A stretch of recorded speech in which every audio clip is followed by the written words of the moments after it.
coffee brewing. So before we start, I'm going to hand over to our lovely guests to introduce themselves and a bit about their businesses as well. Hi everyone, my name is Nicole. I am the MD at Climpson & Sons. We're a coffee roastery based just down the road in Hackney, and we have been sourcing, roasting and brewing coffee for 20 years. It was our 20 years last year. So we've got 2 coffee shops and we supply a whole range of wholesale customers as well as online drinking at home customers as well. So yeah, we're really focused on trying to offer a really traceable, sustainable product and think about innovations and collaborations with friends to share the joys of specialty coffee with people. So that's kind of what we do. Good afternoon, my name's Mark Taylor. I'm the head of out of home for Moma Foods.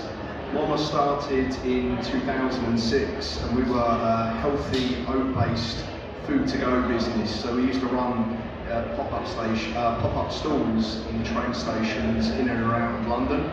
The business has evolved quite significantly. So we now supply a best-in-class oat drink. We moved into oat drinks in 2020. We brought that to the UK, developed our own recipe for around about 2 years. So we make a great taste, award-winning, UK sourced, UK manufactured, not from concentrate oat drink, which really excels for baristas and for in-home use. Hi there, my name's Andy Wells. I'm founder and owner of Press Coffee & Co. We operate 2 sites in central London and we have our own wholesale roastery in Hurley or Brixton, South London. I'm also co-owner of another brand called Flow Coffee, which launched last year with another 2 sites in London. We've been in the business, or I've been in the business for 10 years now in specialty, 20 years in coffee in total. Our focus very much at the moment is in our roastery, building wholesale clients, online services, and we do a lot of contract roasting for other brands, new brands wanting to launch a brand in coffee. Yeah, so my role is just covering all 3 businesses, doing whatever I need to do.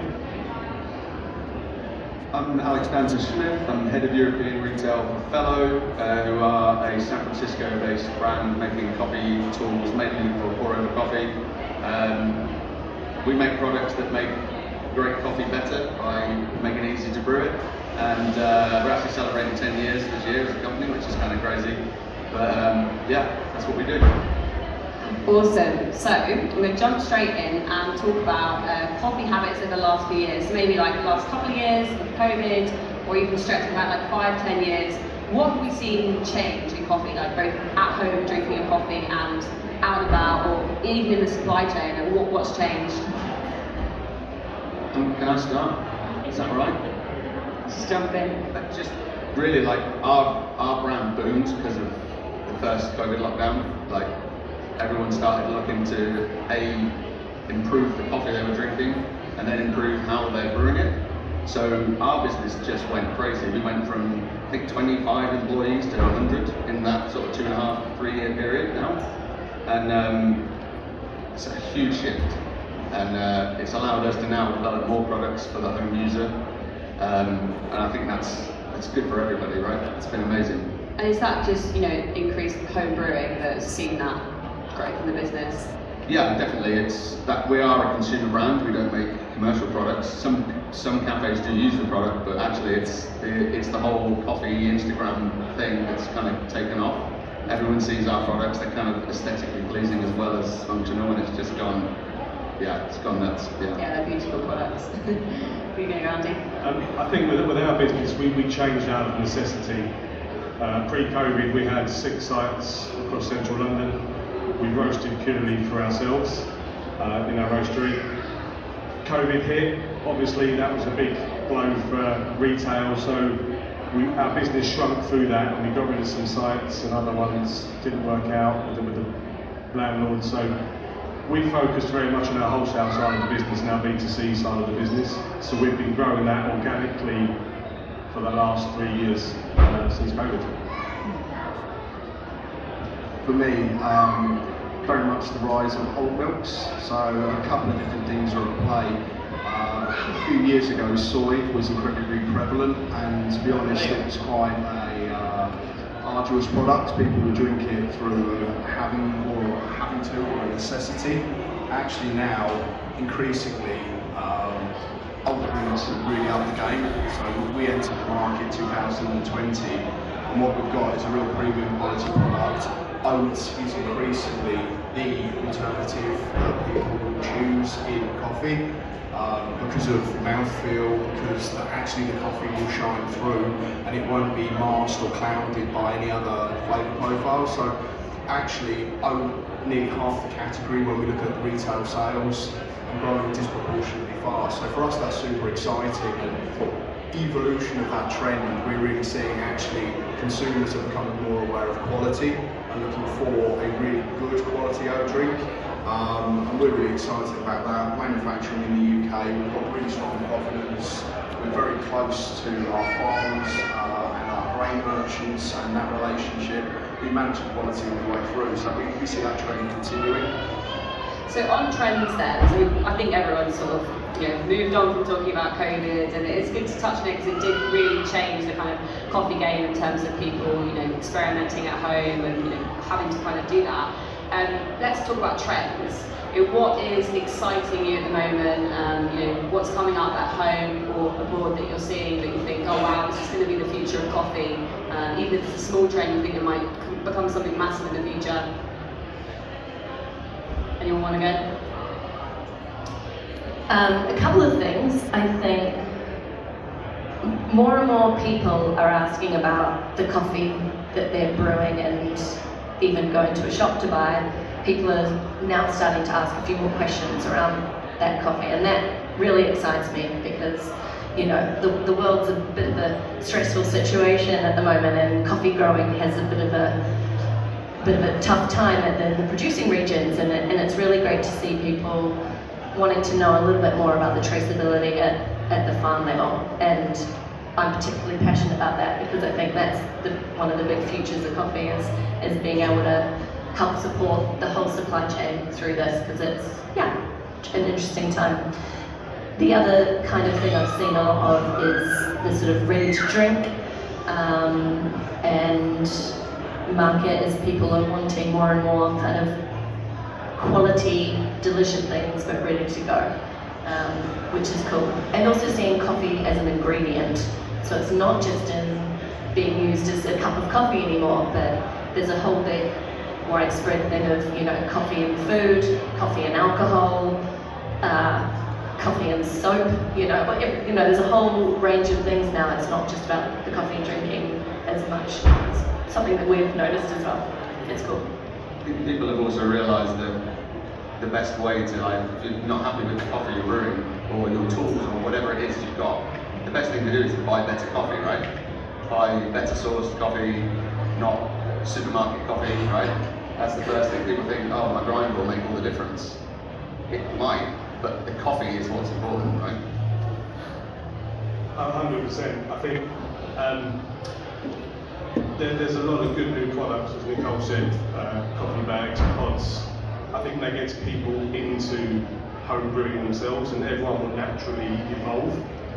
So you may start with your pod machine, move through to an espresso machine. You may have some of those lovely products as well, but it's a journey that everyone goes through.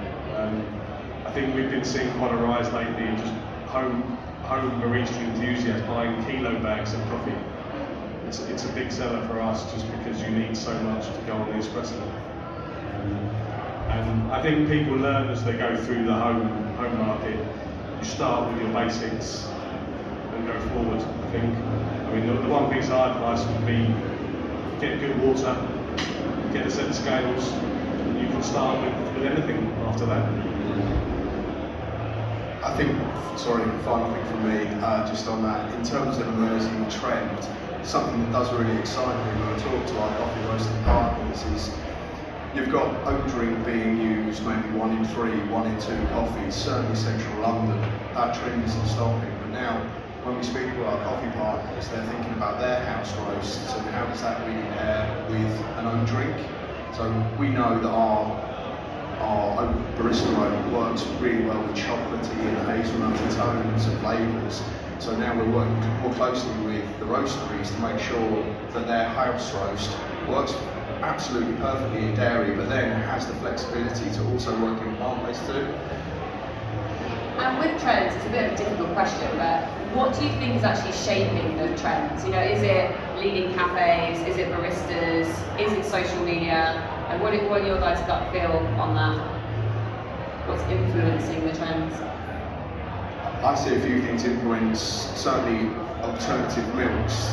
There's sustainability at play, there's people making lifestyle choices, and there's people also following people on Instagram. It's quite an eclectic blend, but I think for me, if the product quality wasn't there, then people wouldn't return. So that keeps us on a very true course in terms of the work that we do and the development that we have to undertake. But there's probably a number of different factors at play when we look at it. I think also people see coffee as not just a product to be consumed. They see it as an experience. You can use it in so many different ways, and you can share with friends. You can talk to people all over the world and share a coffee, and I think that's why it's kind of kicked off in combination with all the things you were talking about through social media and other roasteries and coffee publications and even the mass publications. It's people want to buy into this idea of sharing and it's something that's translatable wherever you are, would be mine. I was just going to say, like, we're known for our pour over kettle, and it's a home product, but you see it in like 90% of cafes on the shelf, and baristas using it. It's in the background of like TV shows and architectural digest and things like that. So people just got on board with it, and it's become almost an industry standard in cafes and consumers. We couldn't have planned that, but it happened. So that's what's driven a lot of our business towards that product. I think on that, people want to replicate what they see in coffee shops, the same taste, the same products, and they'll work to that in their home setup. That ties in with social media influencers. They'll show how they brew, we'll see how it's in the shops, and everyone's going to try and attain that level of quality at home. Awesome. So before we move on to home brewing, just thinking about trends and some of the things maybe Nicole you touched on, what's like really exciting you about the future of coffee? Is it that the kind of storytelling that we're going to understand traceability much better and that's going to be communicated? Does that feel exciting to you? I think that's definitely exciting, and I think that's a slightly different narrative and finding out a bit more about where your coffee comes from. A lot more people are finding out generally where their ingredients are coming from and expecting a certain traceability or a certification, or there's an expectation there now from consumers that they put value and trust in their partners to do right by kind of the coffee we buy, and that's good. So ask lots of questions. Yeah, always ask lots of questions. So we're going to talk about at-home brewing a bit now. RiSE Coffee Box was born out of lockdown, out of wanting to try new coffees at home and have that kind of cafe culture experience at home. And as Nicole touched on, we really encourage people to understand their product, what they're drinking, the quality, what's driven that quality, but then also go out and speak to baristas when they're out and about and say, actually, tell me about this coffee, tell me more. And that's really exciting to us. So talking about at-home brewing, let's talk about coffee habits, changes around at-home brewing, or what's exciting you, and then we'll move on to sort of how people can get the best out of their at-home setup as well. I actually think what you guys do is one of the best ways to get into coffee, because I didn't pay you to say that. I think like the rise of the coffee subscription is awesome, because if you don't know what you're going to get, like you might think you know every coffee roaster, and then someone will turn up and you go, I don't know this, and it's amazing, and then you'll buy their coffee as well. Whereas you might not have walked in and bought it from a shop. So I think that's a huge thing, and I think that's going to keep increasing and growing, which I'm an enthusiast, so I love that. It's great. No, I was going to say, I think as in our roastery, we're looking just to diversify all of our coffees and change the range as much as we can, because we have a lot of regular customers, but Obviously they want different styles of products, different styles of coffees as we go through seasonally. We have what's available coming in through the year. So we need to, or we try to mix it up as much as possible. So, yeah.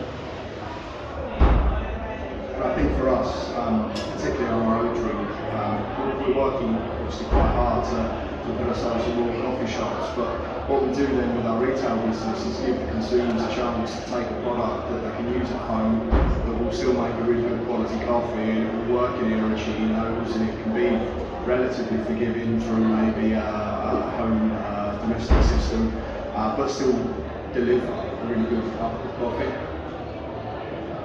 So at home then, what are the most important, I guess, ingredients to the perfect at-home setup? Like Andy, you touched on scales and water. Anything else to add? Grind is the most important thing. Grinder. Yeah. Good grinder can change everything, in my opinion. Like, you can have amazing coffee, but if you're not consistent with the grind size and all those sort of parameters, yeah, that's my opinion. I mean, prove me wrong, please.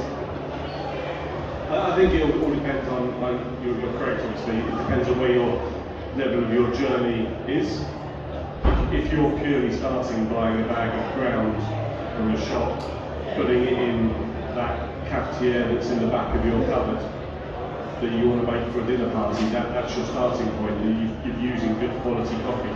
Then you move on to grinders, then you can look at your water. I'm fanatical about scales. Everyone needs a set of scales. Just get the ratio correct. I think with coffee you've got so many variables, try and get as many constants as you can. So if it's temperature, dose, even the same coffee, the grind, if you've got it dialed in. So yeah, I mean, education is just endless. I was going to say, it actually depends what you place value on in making coffee at home. Because if you want to just make a really good cup of coffee and know that it's come from a really good place, that there's a story, there's a traceability factor in the coffee, I'm pretty happy with that at home, and I use a cafetiere because I'm like, I know the coffee's good and I'm happy with my purchase there. But that's very different to some people who are like, I want to go through and learn everything there is to know about the science of coffee, and with that, I think that's also exciting for people. So I think you will go on the journey, as you say, it's where you place the value of what you do. Probably some scales, probably a grinder. That'll help. At RiSE, we always encourage people to blind taste their coffee and kind of experiment, even sometimes trying out supermarket coffee against the same region from a specialty roaster. So how would you encourage people to experiment at home? What would be your ideas to share? I think as an independent family business, we want to encourage people buying from the coffee shops, the roasteries. Supermarket coffee is great, but you're going to get a shelf life of a year on that. You don't know where it will be. I think if you go into a shop or an online roasters, you'll know you'll get coffee that's roasted a week or two. And you can work with the freshness from them. Some coffees you'll need to rest, some coffees will be good to go straight away. So I think buying so much from independent and respected businesses is key at the moment. And I think learn how to read a label, a coffee label. That would set you in good stead. As you say, it's really good to compare different coffees, so you have a true understanding of what different coffees can taste like, and being able to read a label will really help you kind of overcome the confusion that can often happen in the coffee world. And what should people look out for in a label? A farm name, not just a country name or even a region name. I think if you can go as far as a farm name or seeing a person's name on there, I think that will, or ask your barista or ask your local place to if there is a farm name on it, because then you'll know. Because if there isn't, it's like you immediately kind of question the traceability and the transparency. Unfortunately, yeah. But you add something else. Just nodding. Just looking very cool. Just nodding. So before we open up to questions, to quickly go around, quick fire, what's your like top tip for your perfecting your at-home coffee game? Winder again. Don't overthink it. Just Don't coffee. overthink it. Yeah, love that. Fresh products and ratio of water. Ratio of water. That's my scales. Okay. Do you want to give like a top tip for using scales and ratios and things like that? I mean, the golden ratio of 60 grams per litre for filter coffee. I mean, you can elaborate that to your taste. If you like something more bold or lighter, you can play that. But start with that, split that down. You'll always, in my opinion, you'll probably get nicer coffees through the smaller brew. So if you want a 15 gram pour over, it's going to be the best you can get. You know, I'm guilty of at home just putting my litre brew mocha master on and letting it go. But yeah, it's just practice, just play around, see what you like. Mark? I would go with Andy, it's going freshness, because I think with the best will in the world, you can get the most amazing coffees and you leave them exposed to air over a period of days. You go back to the coffee and it's going to be completely different. I think people really need to understand it needs to be treated like a live and fresh product. What they said. Don't overthink it. Use fresh coffee. Yeah. I think for me, like one final, my thought would be probably, yes, experiment, but also like push your boundaries. You know, I used to not like natural coffee, for example, and now I absolutely love it because I've tried different ways. It's a bit like going back to something you're not sure you like and just giving it another go, and then you kind of broaden your horizons of all the different things you can try and all different origins and races. Awesome. I think we're going to do some questions from the audience if there are any. Thanks. I think a couple of you mentioned the traceability of farms and beans. And I was wondering, as a consumer trend, are people also asking other questions? For example, traceability historically, I think, was mostly about the social side. We're seeing more and more companies focus on the environmental side, which has to do with the biodiversity, emissions impacts. I'm curious what you're seeing in terms of those questions, those trends, and what you, as representatives of your companies, are doing. Did you catch that? Did you hear that okay? So the question is, you know, obviously it's great people are asking questions about sustainability and traceability, but you know, we're also asking questions about the environmental impact and kind of, I guess it's sustainability in all facets, isn't it? So what are people asking the question, and what are your companies doing about that? Yeah, that's an interesting question. There's a big movement at the moment towards a lot of coffee companies getting their B Corp certification.